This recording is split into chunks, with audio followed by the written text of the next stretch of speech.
مضمون بڑا خوبصورت قرآن کریم نے بیان فرمایا. جی اللہ تعالیٰ ایک مقام پہ فرماتا ہے، جنگ بدر کا تذکرہ ہو رہا ہے، جی فرمایا وما رمیتا اذ رمیتا، اے محمد مصطفیٰ صلی اللہ علیہ وسلم، جب تو نے بدر کے میدان میں کنکریوں کی مٹھی بھر کر پھینکی تھی، وہ تو نے نہیں پھینکی، ولیکن اللہ رما، وہ اللہ نے پھینکی تھی.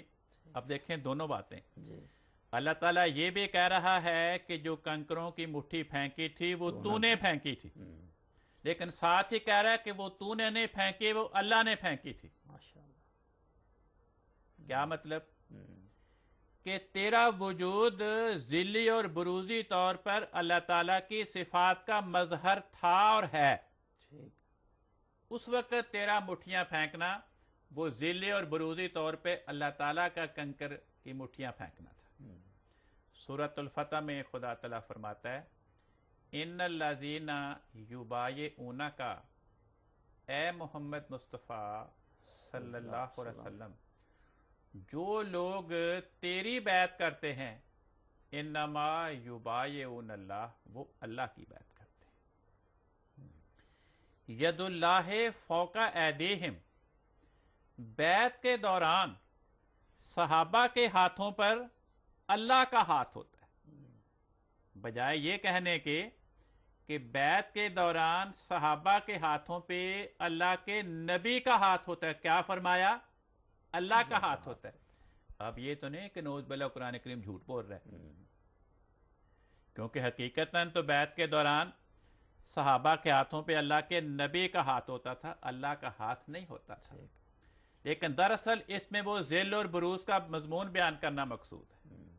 پرانے صحیفوں میں بھی بائبل کے جو بشارات ہیں حضرت محمد مصطفیٰ صلی اللہ علیہ وسلم کی آمد کے بارے میں، ان بشارات میں آپ کا آنا اللہ کا آنا قرار دیا گیا. تو وہی مضمون اس آیت میں بیان کیا گیا کہ آپ اللہ تعالیٰ کی صفات کے مظہر ہیں. آپ میں روحانی اور صفاتی طور پر اللہ تعالیٰ کی صفات آپ کے وجود میں داخل ہو گئی ہیں، تو اس لیے ذلی اور بروزی طور پر آپ کو اللہ قرار دیا جا رہا ہے. صحیح. تو یہ وہ مضمون ہے ذل اور بروز کا جو قرآن کریم نے بڑی تفصیل کے ساتھ بیان فرمایا. احادیث میں بھی بڑی تفصیل آئی ہے. حدیثوں میں لکھا ہے کہ قیامت کا دن ہوگا، اللہ تعالیٰ فرمائے گا اے میرے بندے، میں بیمار تھا، تو نے میری بیمار پرسی نہ کی.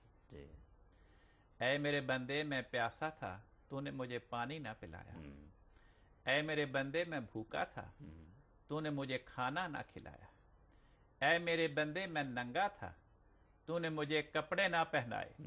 بندہ کہے گا یا اللہ تو رب العالمین، تو کب بیمار تھا، تو کب پیاسا تھا، تو کب بھوکا تھا، تو کب ننگا تھا؟ اللہ تعالیٰ فرمائے گا میرا فلاں بندہ بیمار تھا، کہ ہاں وہ تو تھا، کہ وہ میں تھا. میرا فلاں بندہ پیاسا تھا، کہ ہاں تھا، وہ میں تھا. میرا فلاں بندہ بھوکا تھا، میرا فلاں بندہ ننگا تھا، کہ ہاں تھا، وہ میں تھا. اب اس حدیث قدسی میں دیکھیں کہ کسی خدا کے پیارے کا بیمار ہونا ذلی اور بروزی طور پہ کیا قرار دیا گیا؟ خدا کا بیمار ہونا. کسی خدا کے پیارے بندے کا پیاسا ہونا، بھوکا ہونا، ننگا ہونا کیا قرار دیا گیا؟ ذلی اور بروزی طور پہ اللہ تعالیٰ کا پیاسا ہونا، اللہ تعالیٰ کا بھوکا ہونا، اللہ تعالیٰ کا ننگا. تو اس قسم کے احادیث بھی بڑی کثرت سے حدیث کی کتابوں میں پائی جاتی ہیں. بہت شکریہ، جزاکم اللہ احسن الجزا. تو ناظرین کرام، ذل اور بروز کے مسئلے پر آج تفصیل سے گفتگو ہوئی، اور یہ بات ثابت ہوتی ہے کہ یہ ہرگز ہندوانہ عقیدہ نہیں ہے، بلکہ اسلامی عقیدہ ہے. قرآن مجید اس کو بیان کرتا ہے اور بزرگان امت اس کو بیان کرتے چلے آئے ہیں. یہی بات جماعت احمدیہ کہتی ہے، تو علماء کرام کہتے ہیں کہ یہ غلط ہے اور غیر اسلامی ہے. لیکن یہ سارا لٹریچر جس کے حوالے یہاں پر پیش کیے گئے، ان کے متعلق ان کے کیا خیال ہے اور کیا رائے ہے۔ جماعت احمدیہ کے ایک امام جماعت احمدیہ کی حالت کا تذکرہ کرتے ہوئے اس شعر میں فرماتے ہیں کہ ہمارا جرم بس یہ ہے کہ ہم یقین رکھتے ہیں، ہم ایمان رکھتے ہیں، ہمارا جرم بس یہ ہے کہ ہم ایمان رکھتے ہیں کہ جب ہوگا اسی امت سے پیدا رہنما ہوگا۔ تو اللہ تعالیٰ دنیا کو توفیق عطا فرمائے کہ وہ دیکھے حقیقت حال کیا ہے۔